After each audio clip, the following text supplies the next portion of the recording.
Hello traders, FX Pip Collector here. Today is Thursday, March 14th, and this is my recap of the top viewed videos of the day. And the Euro US dollar came in number one, so I'm going to do a quick recap.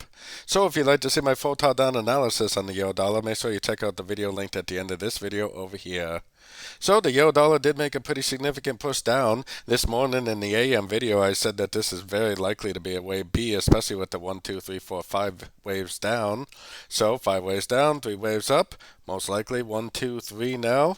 I don't even think this move down is over. I still think it possibly will go down to the 61 or make that double bottom at the 50. Either way, when I see a nice impulsive engulfing move to the upside with a breaker structure, I am definitely still looking for longs, and I do think that this is most likely an ABC correction to the uptrend, and it's probably going to bounce off one of these Fibonacci levels and continue back up. But like I said, I expect there's probably going to be at least one more wave, wave 4, wave 5 sorting opportunity before it actually does end up turning back up.